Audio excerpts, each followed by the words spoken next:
doktrin Advent, health message, evangelism, educational system, publishing, segala macam ministry, family, women, youth, children ministry, dan lain sebagainya. Saya dengar ini hampir setiap hari.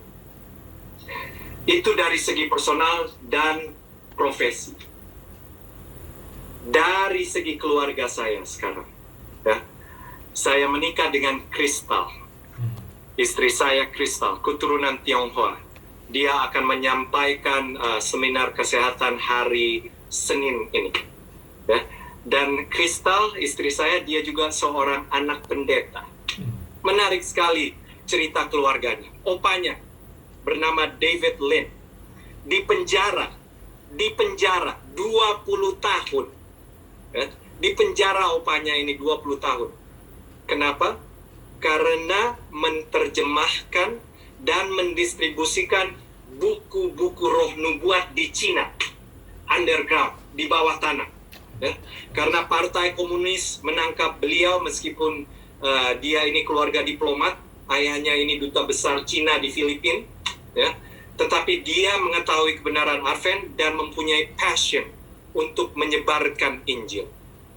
Tahun 2005, 15 tahun lalu, di GC Session St. Louis, dia direcognize oleh Mark Finley.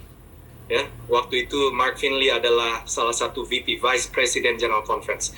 Dan dia dipanggil ke depan untuk mendapatkan penghargaan sebagai salah satu pionir gereja Advent di Cina. Ya. Kalau saudara ikut tur gedung GC di General Conference, salah satu highlightnya adalah White Estate Department.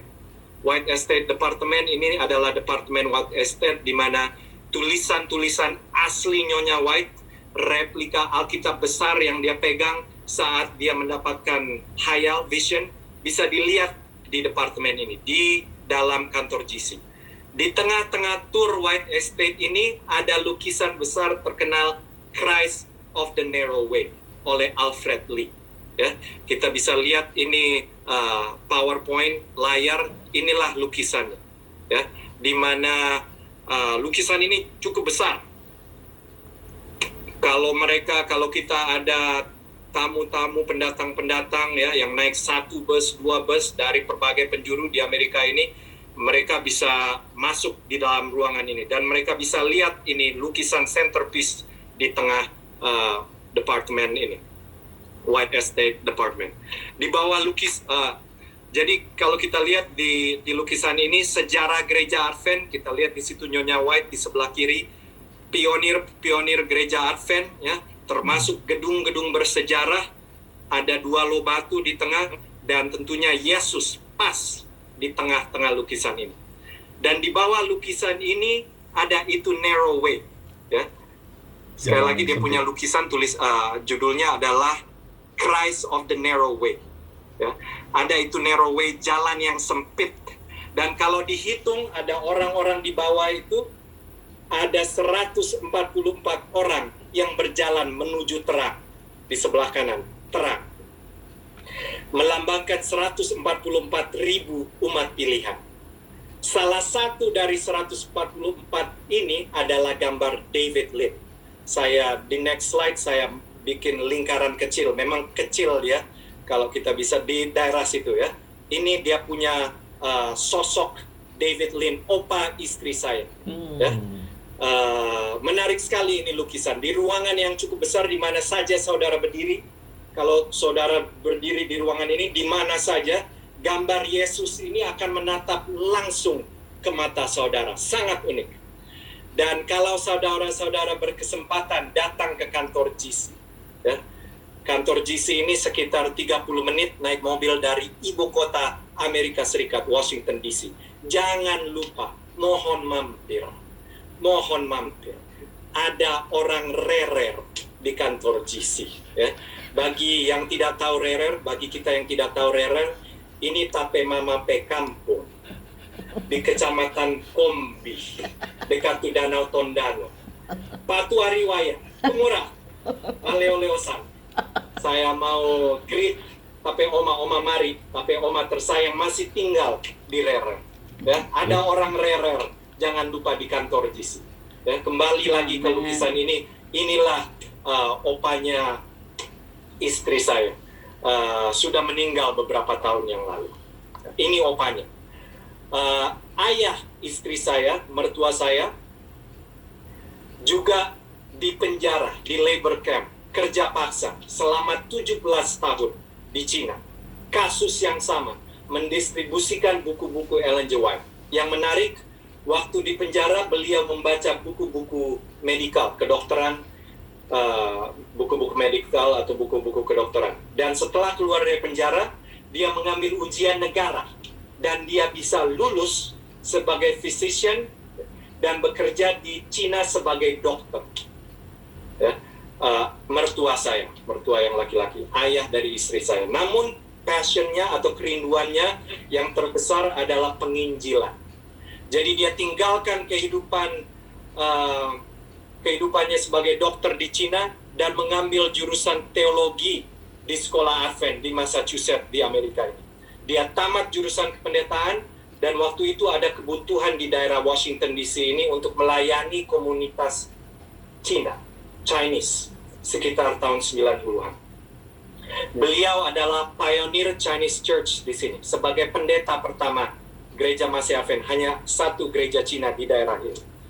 Gerejanya gereja kecil, namun banyak orang-orang Asia yang kerja di GC bergereja di sini. Tentu kita kenal pendeta Misa, ya, pendeta Ang, eksekutif sekretari, ada juga direktur departemen Children Ministry seperti Madam Linda Ko, dan sebelum pensiun tentunya pendeta Kuntaraf juga kita sama-sama bergereja di gereja ini.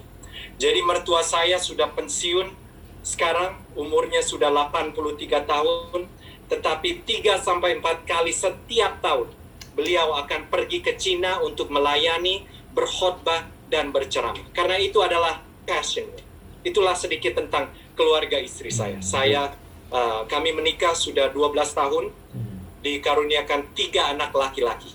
Ya, istri saya profesinya adalah sebagai perawat.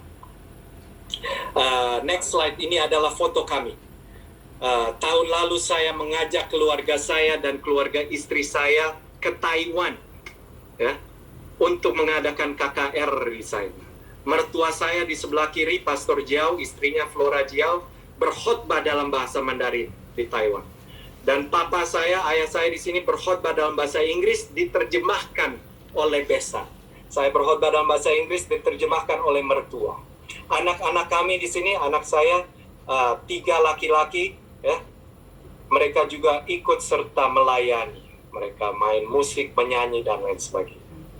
Ya, ini foto kami bersama pendeta gembala di salah satu gereja di Taiwan, dan tentunya dari perwakilan Northern Asia Pacific Division, abang saya, Bang Richard Subwing, direktur departemental di divisi yang berkedudukan di Korea.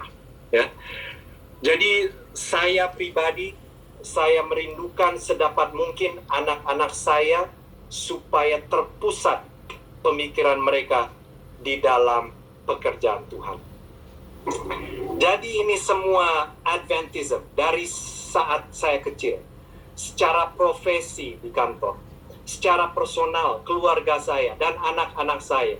Dan saya lihat ke depan, ya, dengan anak-anak saya rutin yang sama waktu saya kecil, ke gereja, berdoa, dan lain sebagainya, baca Alkitab tiap hari. Di rumah kami paling tidak ada 3 macam Alkitab yang kami bacakan sebelum tidur buat mereka masing-masing. Ada yang hanya gambar, ada yang gambar dengan tulisan, ada versi yang seperti komik, ya.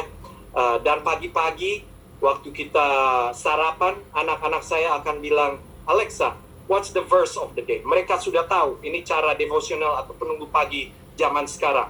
Ya. Mereka pakai ini artificial intelligence, ya, untuk mendapatkan devosional tiap pagi.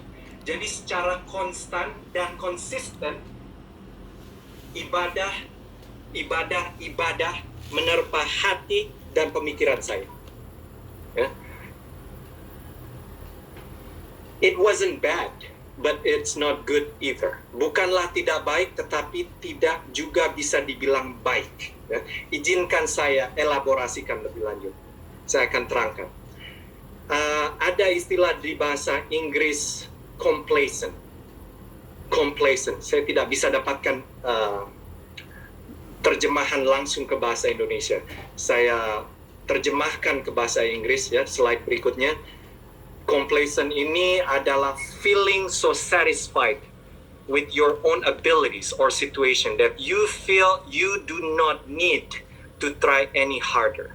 Merasakan kepuasan dengan kesanggupan yang kita miliki atau keadaan di mana kita merasakan tidak perlu menghadapi atau mencoba sesuatu yang lebih sulit. Kurang lebih kalau saya mau terjemahkan ini, complacent ini seperti rasa puas diri. Ya. Saudara-saudara mungkin berpikir karena saya sudah kerja di GC, General Conference, kantor pusat, kebutuhan spiritual atau kerohanian saya sudah terpenuhi. Tetapi itu bukanlah hal yang menjamin. Beberapa tahun lalu di care group kami, ya, care group, small group, young adult, kami ada sekitar 10-15 orang, kami berdiskusi tentang New Year Resolution, ya, beberapa tahun lalu. Ini resolusi tahun baru, ini cukup umum. Ada yang bicara tentang mereka mau pergi ke gym, ya, menurunkan berat badan, supaya mereka lebih banyak tidur, healthy lifestyle, pola hidup yang sehat, dan tentunya meluangkan waktu untuk bersekutu dengan Tuhan. Kami mencoba di care group kami untuk menantang masing-masing kami, bahwa resolusi ini bukan hanya sekedar resolusi yang biasanya hilang 1 atau 2 bulan setelah tahun baru. Tiap kami bertemu di care group kami akan saling membagikan progress report. Bukan untuk menyombongkan diri, tetapi supaya saling mengingatkan dan mempertanggungjawabkan apa yang sudah kami resolusikan, dan supaya lebih accountable. Saya pribadi, saya ingat ini istilah complacent, puas diri. Pendek cerita, saya berjanji, saya resolusikan, saya berkomit. Saya katakan saya mengadakan persekutuan, saya mau untuk mengadakan persekutuan dengan Tuhan secara pribadi. Secara pribadi. Meskipun saya bilang hanya 5 menit tiap hari, tetapi benar-benar fokus secara pribadi. Karena tendensinya sebagai pengerja mission, ya, di pemikiran saya, tiap hari saya sudah bekerja 8-9 jam untuk Tuhan. Itu sudah lebih dari cukup, saya punya pemikiran.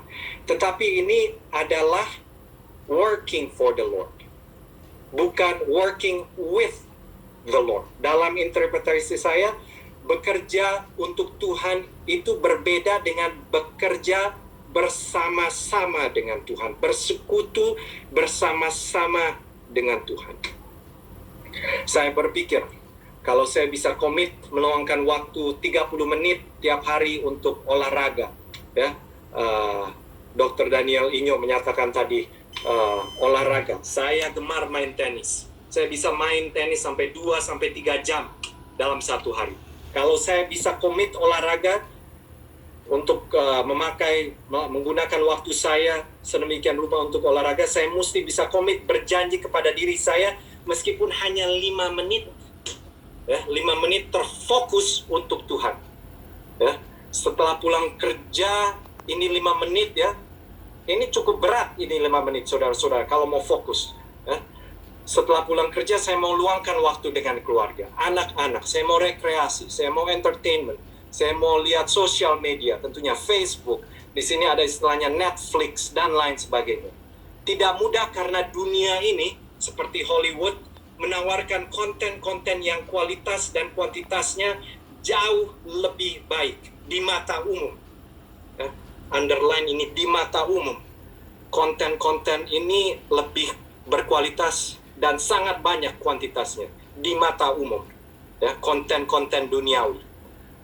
Ditambahkan semua pelajaran, makalah Alkitab, ya, buat saya, kebanyakan saya sudah pernah dengarkan sebelumnya. Kalau saya dengar orang berbicara tentang satu ayat, pemikiran saya cenderung untuk jadi peramal. Oh, ini ayat ini pasti akan menyinggung tema ini, berhubungan dengan ayat-ayat itu. dan kutipan-kutipan Nyonya White yang ada di buku-buku itu. Inilah termasuk definisi complacent, merasa puas dengan apa yang saya miliki. Ya, dengan adanya internet, gampang sekali merasa puas dengan yang kita miliki. Karena memang betul, segala macam dan bentuk informasi ada di telunjuk jari masing-masing kita. Tetapi, dengan bantuan Tuhan dan bantuan care group, sangat berguna ini care group, saudara-saudara. Saya bisa jadi accountable, mempertanggungjawabkan janji, komitmen, resolusi saya. Dan akhirnya saya bisa jadikan sebagai kebiasaan. Meskipun saya rasanya sulit untuk mengakui di depan ratusan orang di Zoom ini atau di Facebook atau di YouTube, ya, ada ratusan kita saat ini, agak sulit untuk mengakui tantangan kehidupan kerohanian pribadi saya. Tetapi saya bisa katakan, I am a work in progress. Saya belum selesai. Ini perjuangan masih terus berlanjut. Ya. Tahun berikutnya saya tambah 5 menit lagi, jadi 10 menit. Tahun berikutnya 15 menit. Ini tidak gampang, saudara-saudara. Paling tidak buat saya pribadi. Tidak gampang fokus bersekutu dengan Tuhan. Meskipun hanya 15 menit. Buat saya pribadi sangat sulit. Sangat sulit. Mungkin saudara mempunyai tantangan tersendiri dalam kehidupan kerohanian saudara. Bagi mereka yang mempunyai latar belakang sama seperti saya sebagai pegawai mission, ya, atau orang Advent yang sudah sekian lamanya, sangat mudah menjadi complacent, feeling so satisfied with your abilities and situation, merasa puas atas situasi kita. Bagi saudara-saudara sekalian yang akan memutuskan untuk bergabung sebagai keluarga dari Gereja Masehi Advent Hari ke-7, saudara mempunyai semangat sekarang. Tetapi seiring jalannya waktu, mungkin saja persekutuan dengan Tuhan itu akan berkurang. Saya tantang saudara untuk terus melakukannya. Temukan sesuatu untuk memicu, menyalakan kembali api tersebut. Bersama-sama dengan keluarga dan care group, marilah kita semua menata layani waktu yang berharga yang Tuhan sudah percayakan kepada masing-masing kita. Khususnya di akhir zaman ini, ya. Inilah salah satu cara penting dalam persediaan kita untuk hidup yang kekal. Constant communion with God. Persekutuan yang terus-menerus dengan Tuhan. Ya. Kembali ke ayat inti kita dalam Mazmur 90. Mazmur Musa. Ya. Mazmur 90 ditulis oleh Musa. Ayat 10 yang kita sudah baca. Masa hidup kami hanya 70 tahun. 70 tahun, saudara-saudara. Kalau kami kuat, 80 tahun. Tetapi hanya kesukaran dan penderitaan yang kami dapat. Sesudah hidup yang singkat, kami pun lenyap. Kita lanjutkan ayat ke-11. Ya, Mazmur 90 ayat 11. Siapakah yang mengenal kedahsyatan murkamu atau cukup sadar akan akibat kemarahanmu? Ya, itu ayat 11 saya taruh di sini sekedar informasi. Ingat, yang menulis Mazmur pasal 90 ini adalah Musa yang sudah menyaksikan kedahsyatan murka Tuhan dan sadar akan akibat kemarahan Tuhan. Ini ayat 11. Ya. Tetapi sebagai penutup, ayat 12. Ayat 12 Mazmur 90. Sadarkanlah kami akan singkatnya hidup ini.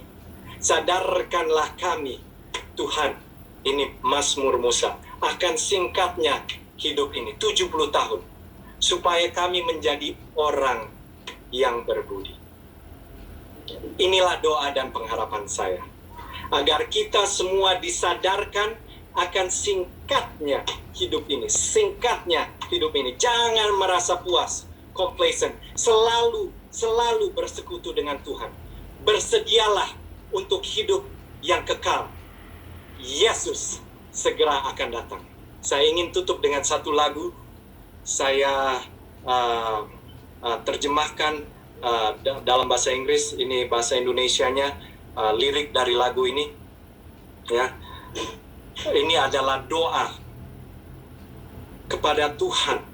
Hold me, mold me, tahan saya Tuhan, bentuk saya Tuhan. Terkadang saya merasa sangat sendirian. Sometimes I feel so all alone.